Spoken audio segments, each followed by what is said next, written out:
दोस्तों, आज साहित्य सम्राट मुंशी प्रेमचंद जी की 140वीं जयंती है। उनकी साहित्यिक सहभागिता हिंदी साहित्य की विशिष्ट उपलब्धि है।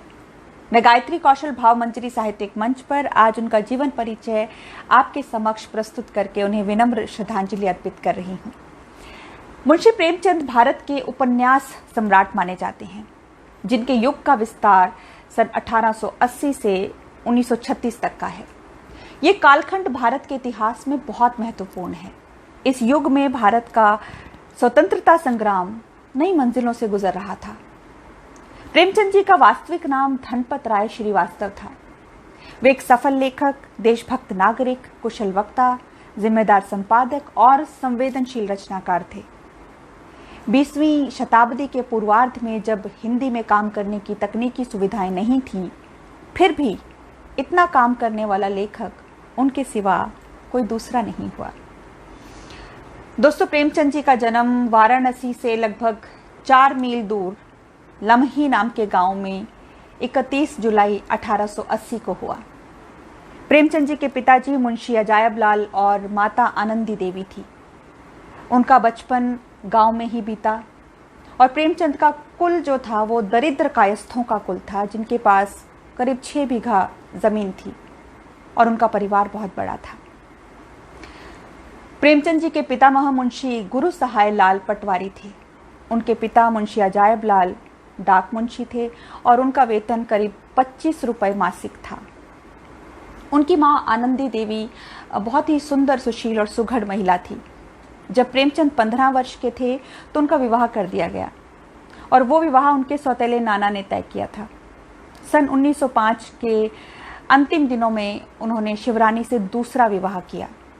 शिवरानी देवी एक बाल विधवा थीं और ये कहा जा सकता है कि दूसरी शादी के पश्चात इनके जीवन की जो परिस्थितियां थी उनमें कुछ बदलाव आया और जो आय की आर्थिक तंगी थी वो भी कुछ कम हुई। इनके लेखन में भी अधिक सजगता आई। प्रेमचंद जी की पदोन्नति हुई और वो स्कूलों के डिप्टी इंस्पेक्टर बना दिए गए। गरीबी से लड़ते हुए प्रेमचंद जी ने अपनी जो पढ़ाई है वो मैट्रिक तक पहुंचाई। जीवन के आरंभ में ही इन्हें गांव से दूर वाराणसी पढ़ने के लिए नंगे पांव जाना पड़ता था। इसी बीच में इनके पिताजी का भी देहांत हो गया। प्रेमचंद जी को पढ़ने का बहुत शौक था। आगे चलकर वो वकील बनना चाहते थे, मगर गरीबी ने इन्हें इस कदर तोड़ दिया कि स्कूल आने जाने के झंझट से बचने के लिए एक वकील साहब के यहाँ ये ट्यूशन करने लगे और उसी के घर में एक कमरा लेकर रहने लगे। इनको ट्यूशन का 5 रुपया मिलता था। 5 रुपये में से 3 रुपये घर वालों को देकर 2 रुपये से प्रेमचंद जी अपना जीवन यापन किया करते थे। अपनी जिंदगी की गाड़ी को आगे बढ़ाते रहे। प्रेमचंद महीना भर जो है तंगी और अभाव का जीवन बिताते थे और जीवन की इन्हीं प्रतिकूल परिस्थितियों में प्रेमचंद जी ने अपनी पढ़ाई जारी रखी। उन्होंने इलाहाबाद विश्वविद्यालय से अंग्रेजी साहित्य, पर्शियन और इतिहास विषयों से स्नातक की उपाधि द्वितीय श्रेणी में प्राप्त की थी। प्रेमचंद उनका साहित्यिक नाम था और बहुत वर्षों बाद उन्होंने ये नाम अपनाया था। उनका वास्तविक नाम धनपत राय हुआ करता था। जब उन्होंने सरकारी सेवा करते हुए कहानी लिखना शुरू किया तब उन्होंने नवाब राय नाम अपनाया और उनके बहुत से मित्र उन्हें जीवन पर्यंत नवाब के नाम से ही संबोधित करते रहे। जब सरकार ने उनका पहला कहानी संग्रह सोजे वतन जब्त किया तब उन्हें नवाब राय नाम छोड़ना पड़ा और बाद का उनका जो साहित्य उनका प्रकाशित हुआ वो प्रेमचंद के नाम से प्रकाशित हुआ। इसी काल में प्रेमचंद ने कथा साहित्य को बड़े मनोयोग से पढ़ना शुरू किया।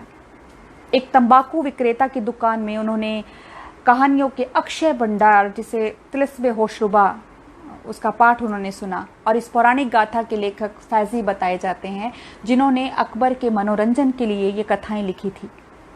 एक पूरे वर्ष प्रेमचंद इन कहानियों को सुनते रहे और इन्हें सुनकर उनकी कल्पना को बहुत उत्तेजना मिली, उत्साह मिला। कथा साहित्य की अन्य अमूल्य कृतियां भी प्रेमचंद ने पढ़ी। इनमें सरशार की कृतियां और रेनॉल्ट की लंदन रहस्य भी शामिल थी।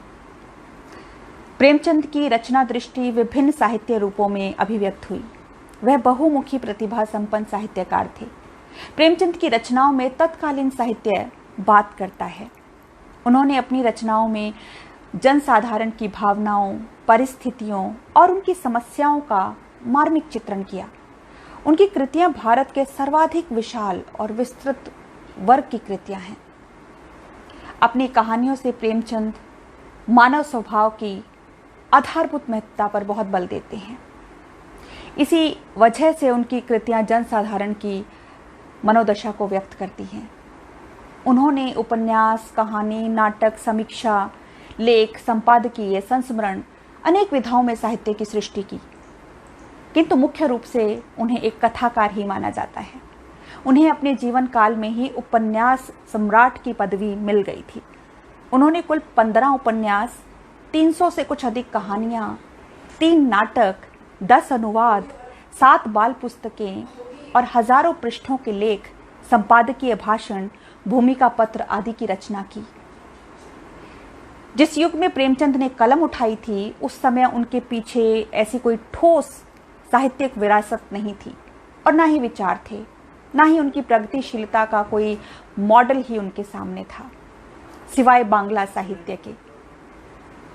उस समय बंकिम बाबू थे, शरद चंद्र थे और इसके अलावा टॉल्स्टॉय जैसे रूसी साहित्यकार थे। लेकिन होते होते उन्होंने गोदान जैसे कालजयी उपन्यास की रचना की, जो कि एक आधुनिक क्लासिक माना जाता है। मुंशी प्रेमचंद की स्मृति में भारतीय डाक विभाग की ओर से 31 जुलाई 1980 को उनके जन्मशती के अवसर पर 30 पैसे मूल्य का एक डाक टिकट जारी किया गया। गोरखपुर के जिस स्कूल में वो शिक्षक थे, वहां प्रेमचंद साहित्य संस्थान की स्थापना की गई। इसके बरामदे में एक भित्ति लेख है। यहां उनसे संबंधित वस्तुओं का एक संग्रहालय भी है, जहां उनकी एक आवक्ष प्रतिमा भी स्थापित की गई थी। प्रेमचंद की पत्नी शिवरानी देवी ने प्रेमचंद घर में नाम से उनकी जीवनी लिखी और उनके व्यक्तित्व के उस हिस्से को उजागर किया है जिससे लोग अनभिज्ञ थे। उनके ही बेटे अमृत राय ने कलम का सिपाही नाम से पिता की जीवनी भी लिखी है। उनकी सभी पुस्तकों के अंग्रेजी और उर्दू रूपांतर तो हुए ही, साथ ही चीनी, रूसी आदि अनेक विदेशी भाषाओं में भी उनकी कहानियां बहुत लोकप्रिय हुई हैं। प्रेमचंद ने अपने जीवन के अद्भुत कृतियों की रचना की है और तब से लेकर आज तक हिंदी साहित्य में ना तो उनके जैसा कोई हुआ है और ना ही कोई और होगा। अपने जीवन के अंतिम दिनों के 1 वर्ष को छोड़कर उनका पूरा समय वाराणसी और लखनऊ में गुजरा, जहां उन्होंने अनेक पत्र पत्रिकाओं का संपादन किया और अपना साहित्य सृजन निर्बाध रूप से करते रहे। 8 अक्टूबर 1936 को जलोदर रोग से उनका देहावसान हुआ और आज उनकी 140वीं जयंती पर हम उन्हें सादर नमन करते हैं। जय हिंद।